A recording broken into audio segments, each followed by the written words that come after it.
Mbote bandeko balandi chaîne Nabiso. Bonjour, bonjour, bonjour.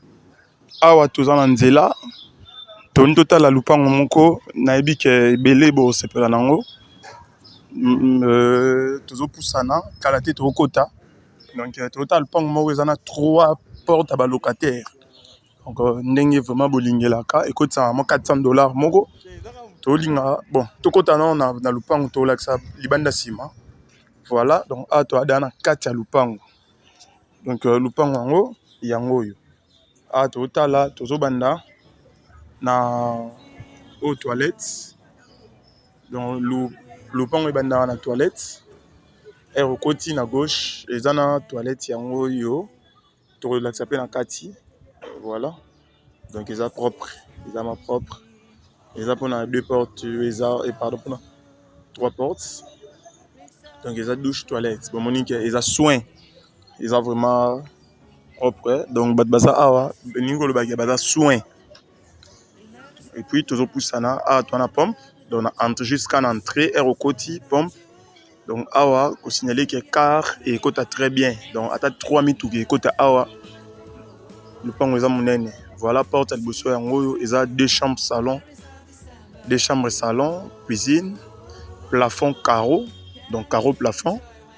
Et puis sur poussani mon lupan ils ont bien pavé, bien cimenté.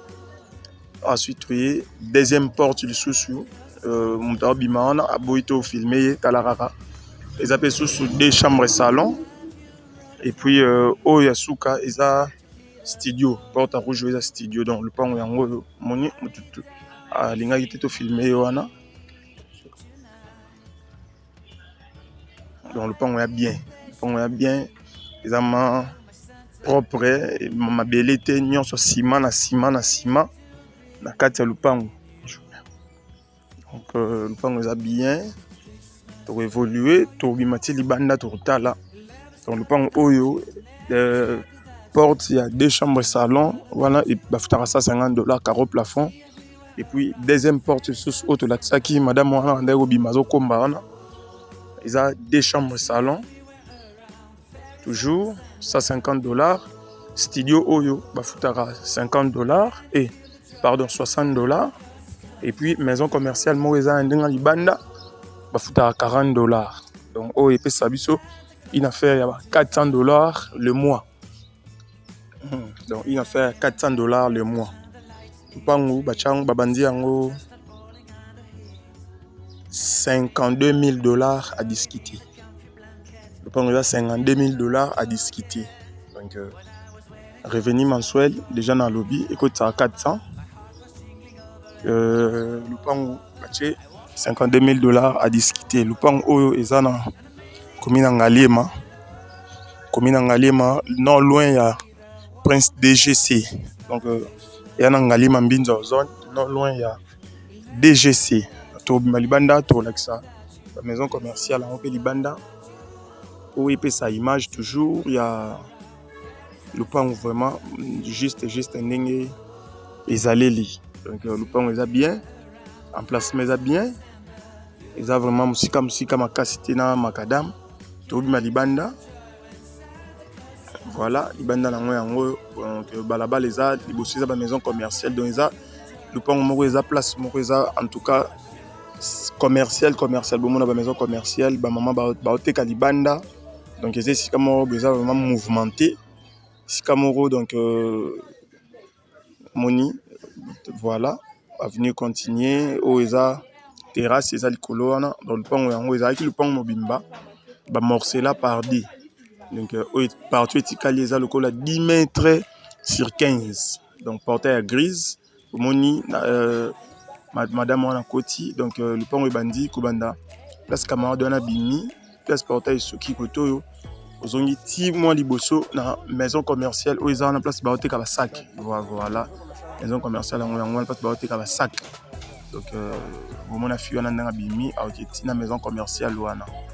Et puis c'est 10 mètres sur 15. Donc ils ont 3 portes à locataire na kati maison commerciale moko libanda. Donc voilà un peu le pan auto linga qui ko présenter bino.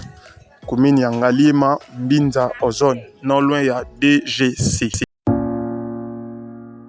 Ah BBM, esto es Melody.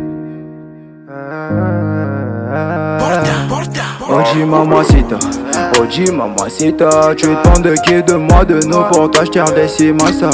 Vas-y mamacita, Oji mamacita, en plan ensemble j't'ai dit j'étais à travers les milingas. Oji mamacita, Oji mamacita, tu demandes de qui, de moi, de nous, pour toi j'tire des cimasa.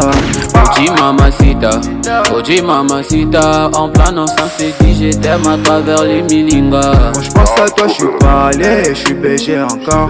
Tu t'en fous de mes reproches et de mes erreurs qui sont moches. La bonne j'arrange mes souvenirs, dans la rue j'deviens rail. Quand j'suis dans le bloc, bébé veut que je pêche. Oji mamacita, Oji mamacita, tu demandes de qui, de moi, de nous, pour toi j'tire des cimasa. Vas-y mamacita, Oji mamacita, en plan ensemble j't'ai dit j'étais à travers les milingas. Oji mamacita, Oji mamacita, tu demandes de qui, de moi, de nous, pour toi j'tire des cimasa. Oji mamacita, Oji mamacita, en plan ensemble t'ai dit j'étais à travers les milingas. Oji mamacita, Oji mamacita, en plan ensemble t'ai dit j'étais à travers les Mukunzi. On m'appelle BM, j'suis toujours dans le bal noir, j'ai besoin que des noirs, toujours en bien noir. Je te le vois ma manière, je fais pas des bad boys, j'suis de best for life. Je te dirai je t'aime, à travers les milingas. Elle me demande une pause, quand je prends ma dose, ma casa est trop close. Toujours énervé comme des verres, Oji mamacita, je vais te demander ta position, tu me diras qui ça sera sous sa wiki. Ta chatte je veux la fusiller, the best and boy va fusiller, tu pourras pas te rhabiller. Oji mamacita, Oji mamacita, tu demandes de qui, de moi, de nous, pour toi j'tire des cimasa. Vas-y mamacita, Oji mamacita, en plan ensemble j't'ai dit j'étais à travers les milingas. Oji mamacita, Oji mamacita, tu demandes de qui, de moi, de nous, pour toi j'tire des cimasa. Oji mamacita, Oji mamacita, en plan ensemble j't'ai dit j'étais à travers les milingas. Anate la mélodie, bébé, bébé, bébé, BM, AK des dingues, la casa des papels. On est tout dingue. The Self Studio.